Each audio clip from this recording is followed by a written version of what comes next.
Okay, well, welcome to lesson number 2 of church history, our very brief and kind of surface level dive into the history of our roots from the Stone Campbell movement up to today's Christian church disciples of Christ, as we are as a movement. To start off our time together today, kind of like last week, just to take a moment to reflect on God sightings this week and where we saw God present in our life and in our world. You're welcome, Michael.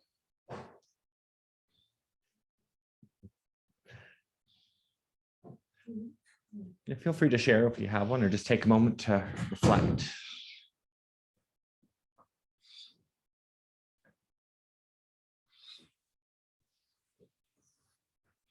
I have to explain to my husband this morning that I think God's kind of sneaky because I signed up to do this children's chat thing. So that means I got to come to Sunday school and come to church every week. This morning I got busy on a project and I thought, oh, what is this? But we got 6 days to get busy on our own projects. Oh.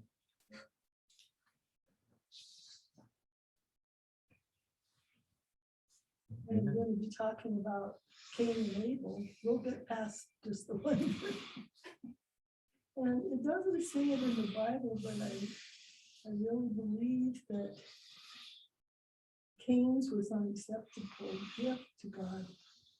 And I just gave him mashed vegetables and rotten fruit, but God sees our hearts. And that's what he reads, and that's what he tunes into.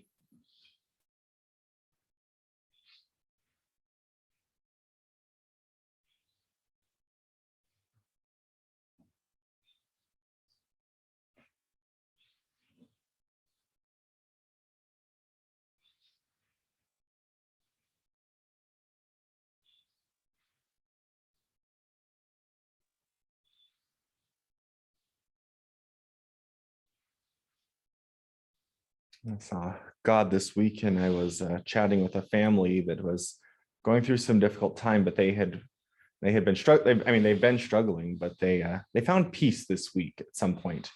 And I think, and just in seeing that peace, it was just like, I feel God's presence in that. What did they decide to let go and let God? Mm-hmm. Kind of just like kind of an acceptance, like, this is where we're at in life and this is what we're having to deal with, but we're alive and we're healthy. So that was kind of the joy that they had experienced.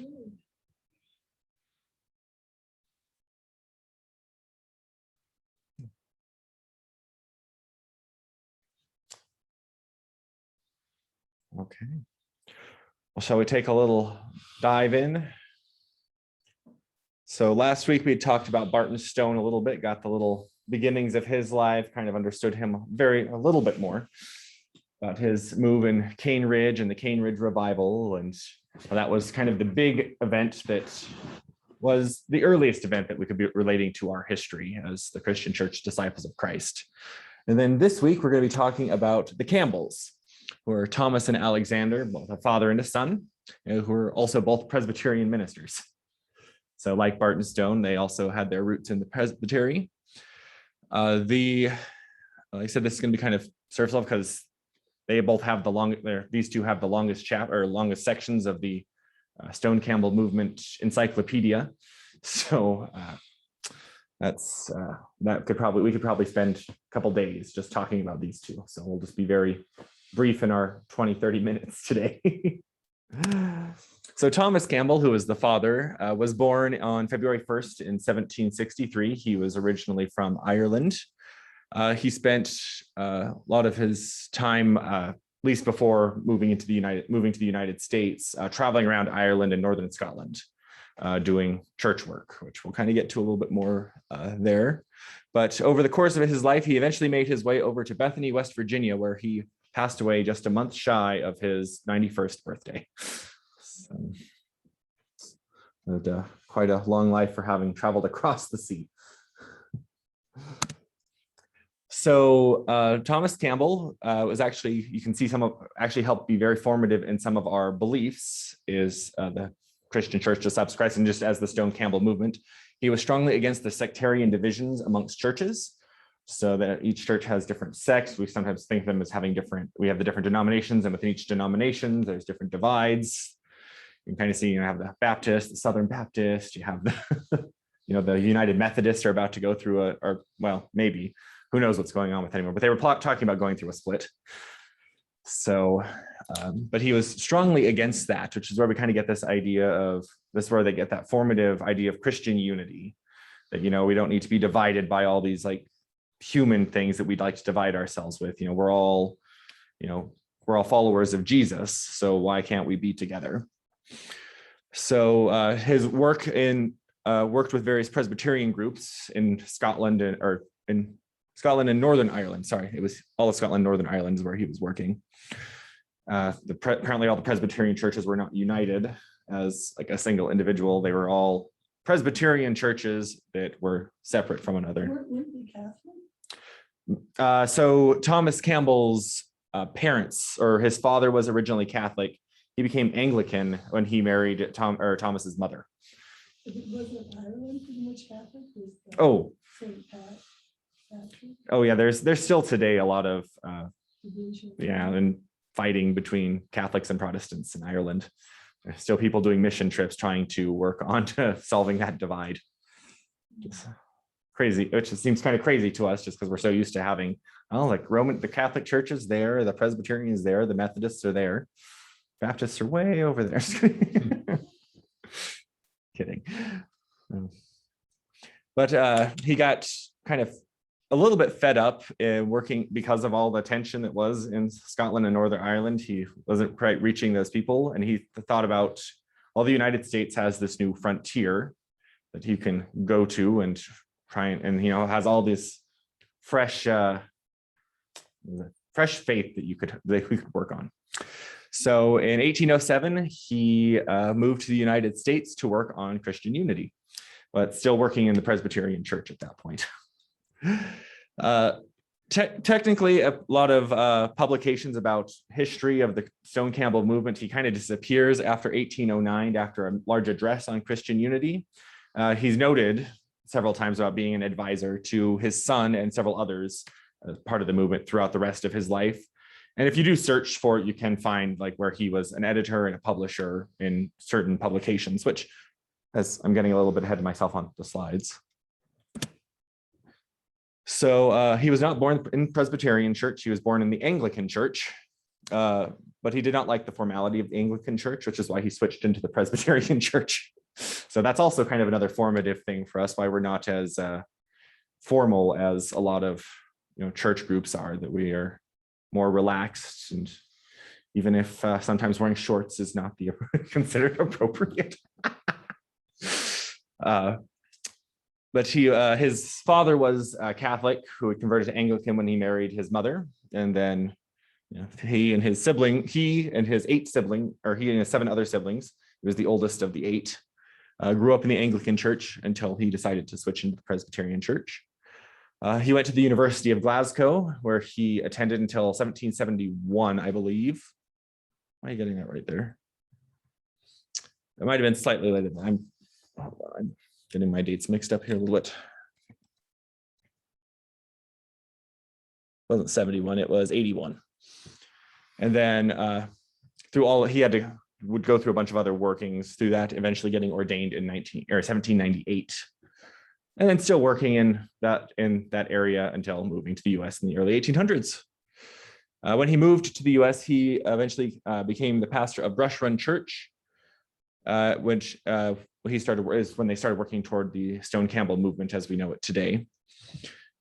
His son, Alexander, also joined him in being minister of that church, and this church eventually broke away from the presbytery to pursue the Christian unity movement. So instead of getting rid of the sectarianism and the division, I'm trying to say, we're a group of Christians, which is another thing that Campbell kind of liked, the idea of just being called Christian, not, I'm not Presbyterian, I'm Christian. I'm not Baptist, I'm Christian. I bet the Bush Run was a crick. Mm-hmm. I was Bush Run Church on Bush Run Crick.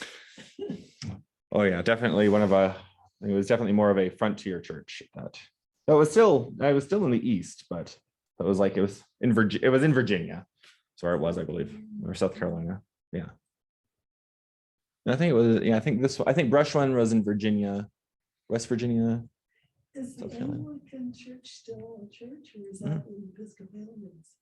No, the Anglican church, like, I believe that's the English church, like the Church of England is Anglican, Oh, if I remember correctly. I haven't quite studied all the various 1,000 different Christian divisions that there are. But if I'm remembering correctly, Anglican is the Church of England. Because I speak Anglish. Sorry.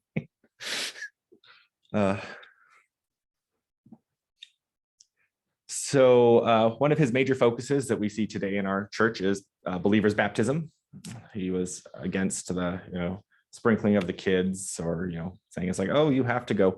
It's like, no, you believe. Now you can choose to go and take the plunge.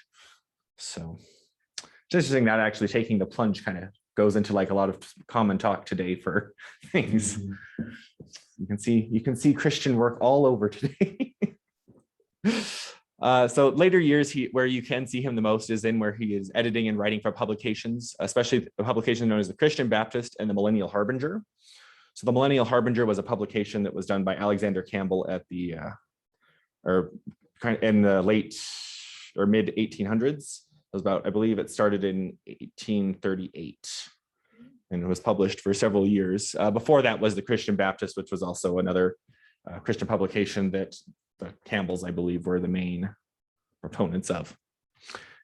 And like I said, while being rather removed from the history, which I used my medical abbreviation there, which is the HX.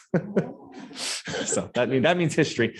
He played a major role in the shaping of the identity of our movement. So I mean, as we kind of seen through that little brief intro, you can see things that were important to him that are still important to us as a whole today, such as the informality, believers' baptism, all that fun stuff. Well, I think acceptance Mhm. of other people and other ideas. Yeah. Rather than, nope, the doctrine is, Yeah. here's the rules. Yeah, very no doctrine. Yeah. We'll ask for, with show of hands, how many people grew up in the Disciples of Christ Church? And yeah, I raised my hand, but the vast majority of the people in the congregation did not. They came from other backgrounds. So like you said, we're accepting to anybody. Amen. That's the Lord. So now we move into Alexander Campbell, his son. So he lived from 1788 till 1866. So born on September 12th near Ballymenia in the parish of Brisbane, County Antrim, Ireland. They have quite long definitions of places in Ireland, it seems. And then passed on March 4th of 1866 in Bethany, West Virginia, which is where he had spent most of his life, where he had a home and actually started a college, which I'll talk about a little bit later in terms of thinking about our education roots, in terms of how much we've been involved in educational institutions over the years and still today. So he has long been acknowledged as one of the greatest promoter of this Reformation. Speaking of the Reformation of Christian unity, kind of the great Second Great Awakening that we see in the early 1800s, still is rather prominent today, even though a lot of people don't seem to, like the disciples are kind of like, no one knows who the disciples of Christ are in certain parts of the US, but some places will still know who Alexander Campbell is without knowing that, just because of how much his work spread throughout the US. Well, in the book True Grit, her name Maddie refers to a group of Campbellites back east. Yeah. So, yeah, they were known. Oh yeah. Oh. I didn't know that. That's awesome. Yeah, I noticed that years ago. Yeah. So that's and we're speaking to the Stone Campbell movement reform back to a New Testament church is what the aim was, which is again that we're not divided in our separate little sects of things where united as Christians, as believers, followers of Jesus. Which is kind of interesting because in the Old Testament, you can, or the New Testament, you can see there, that there was division, but it's like they were still united as the one church.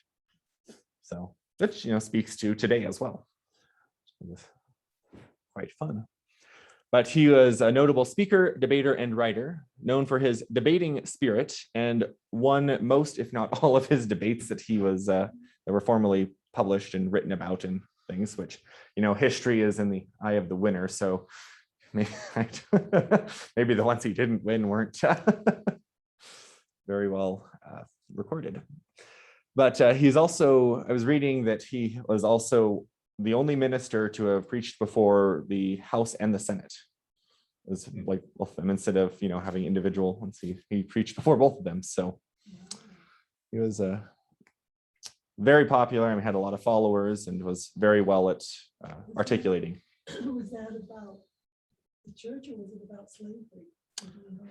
I don't know for certain. I was trying to find the details in this book, but this book doesn't have it. It was in another book I was reading that just kind of mentioned it. It didn't go into detail. So, and the internet has like a million different things when you search it. So I'll try and get the answer next week on that. But it's actually kind of funny you brought up the slavery thing, because that actually ties into a thing we'll talk about in just a moment. It's really funny with his life.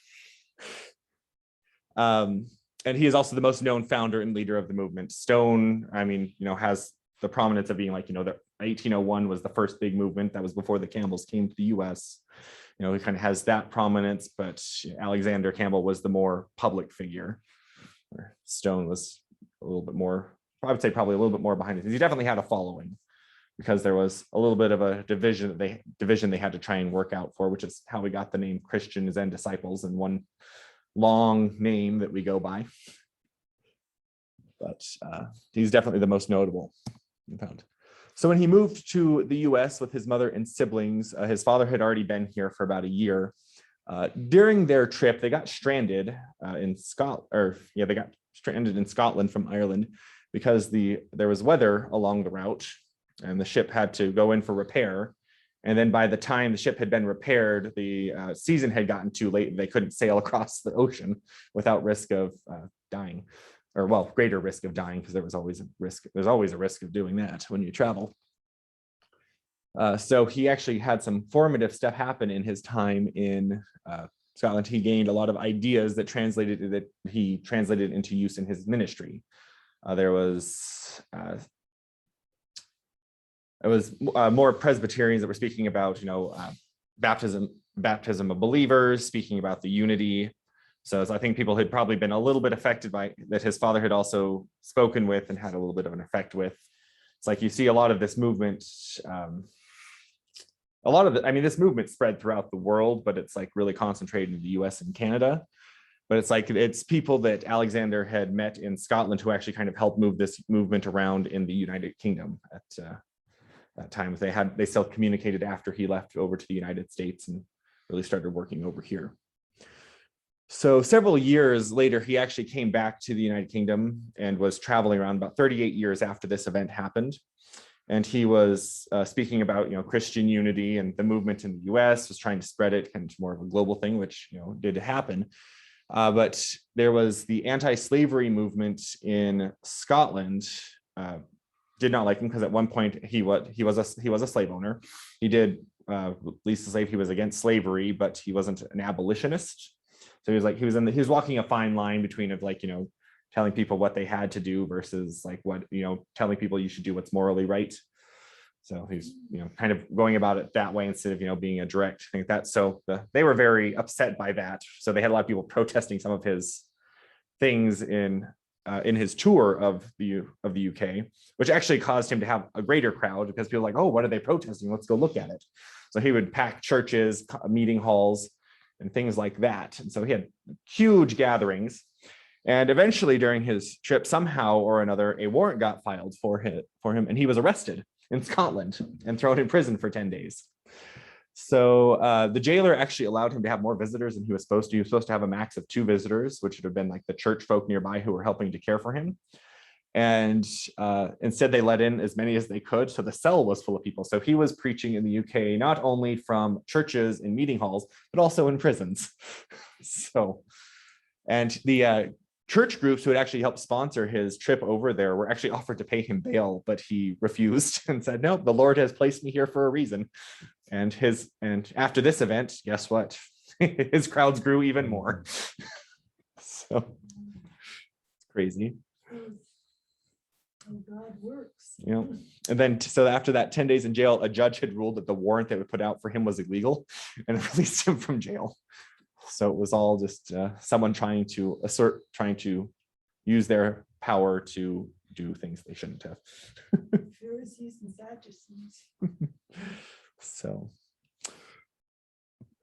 well, so we're not quite to that point. So another couple, I mean, just like I said, this is kind of like that brief overview of the Campbell life, but some notable things that Alexander Campbell did. He was the publisher of the Millennial Harbinger, which was that Christian publication that spread across the US and it eventually led into more publications. We had, I think technically they now have a website that runs a publication instead of actually printing out a monthly newsletter. I don't know I can't remember what it was called for the life of me, because I don't have my little notes. I didn't take notes. I put everything in a PowerPoint. I was like, oh yeah, this will remind me. He also was the founder of Bethany College, which is why his he lived in Bethany, and Bethany College still exists today. He was actually kind of against seminary training, which is kind of interesting. He thought that, that's why we kind of have that everyone is a minister, and that some are just called to more formal ministry. So Bethany College actually does not have any formalized like seminary education at it, and it never has, and apparently never will, according to its charter. So, but the Bethany College still exists today, and it's still like under a realm of a disciples school. So you can actually, if you're a disciples person, you can actually get a tuition discount going there. And it actually kind of that idea of wanting people to be educated in terms of biblical education, just other education in general, led to the disciples actually being very focused in building educational institutions, many of which still stand today, like Chapman University, Texas Christian University. There was Transylvania University in Lexington, Kentucky, was actually a disciple school, or is a disciple school, it's still there. And then there's some that we just have associations with, a lot of seminaries that were built. So, certain groups, you kind of think, the Presbyterian hospital, the Catholic hospitals, we had schools. It was all kind of thanks to his focus on education. Yeah.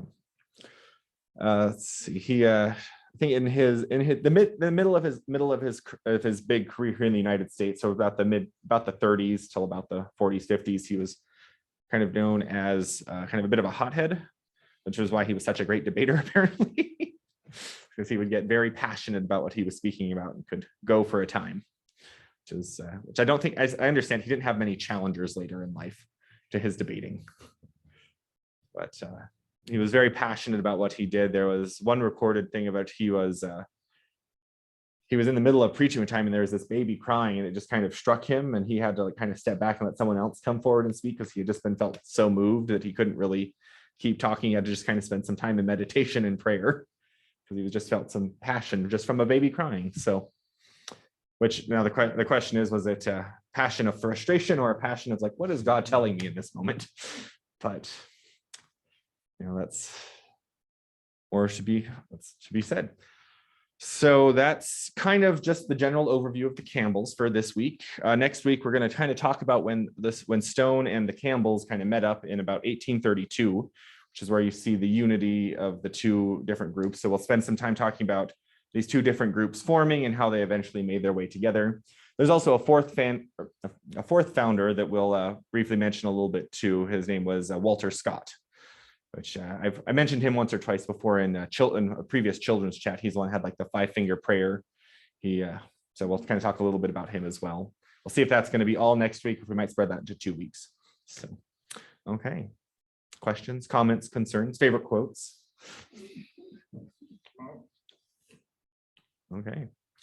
Well, thank y'all for coming. I hope this is a good time. It's like, I thought it'd be kind of fun to do something a little different for Sunday school for a while, it's the next big topic we're going to talk about after we're done with the history. It's going to be theology. So, but not in a scary way. Just kind of talking about what is theology. So, stop the recording before I keep